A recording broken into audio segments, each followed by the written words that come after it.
On the question of deployment of formed up units and security officers between Isiolo and Meru to take care of security issues, I want to confirm that our concern is to deal with all criminals equally. Unfortunately, you know, everybody in their, depending on their county and their region, everybody would like to defend, you know, people who have illegal firearms in their own part of the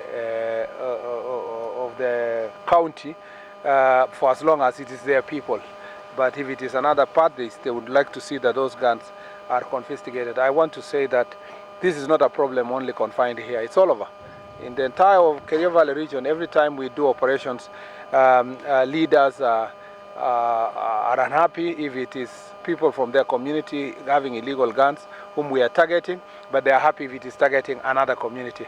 And we want to become consistent, we want to become impartial, we want to make sure that, and I want to assure the people of this county, Meru, Kerio Valley region, that we are not targeting any community, we are only targeting criminals.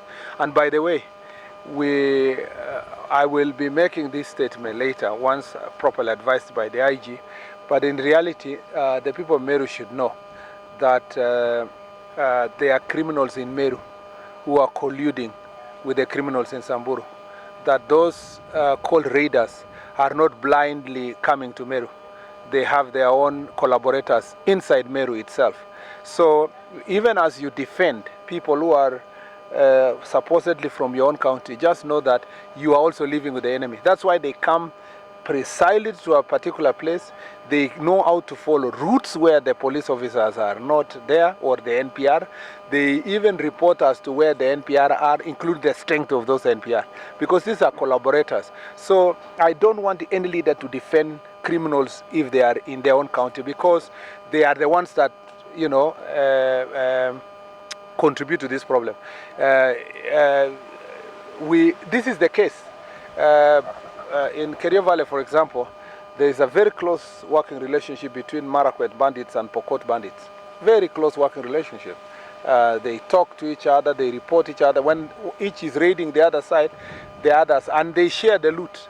You know, they share the cows when they get and so forth. So be very careful. I want to tell leaders, be very careful when you are defending criminals that are within your own county. They actually could be the ones who are the real raiders, because they know the places, they know the... So let's leave the security officers to do their job the best way they know. But of course, where there is excessive force, as a matter of fact, where police officers use excessive force, we have been very open to the public that we will not shield an officer, including the ones who are aiding stealing of livestock, raiding, banditry, drugs. You know that we have arrested police officers for covering up drug traffickers and participating in the so we have arrested some are undergoing the investigation at other disciplinary. We have arrested county officials from this county. We have arrested national government officials. We have arrested doctors, clinical officers, nurses who have been assisting criminals. So we are not going to cover anybody. That will be firm. The issue of political interference is very true. We receive an influx of all kinds of political leaders who want to influence hiring of the chiefs and the assistant chiefs, and we have been very firm. We've told the county commissioners, regional commissioners to remain very firm, to make sure that those chiefs who are going to be hired are not pledging their allegiance to their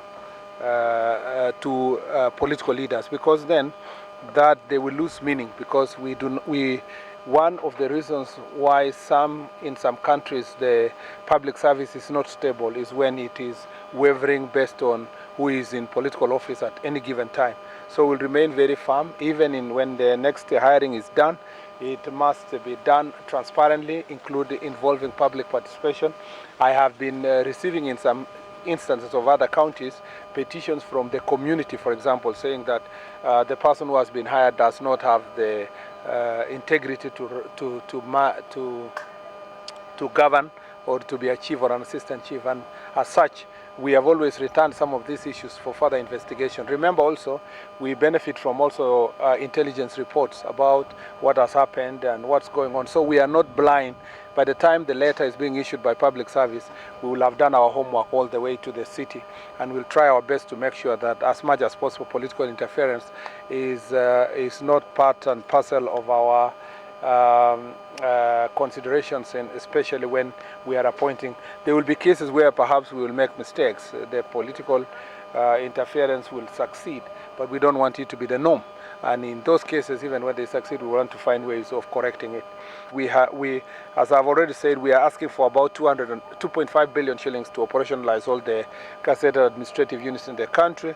The little resources we got in supplementary the other day, we are distributing trying to operationalize, starting with security areas, but also the ones that were gazetted a long time ago in 2017, 2018, and then we will continue doing this together. And I have praised the Parliament, I praised the leaders.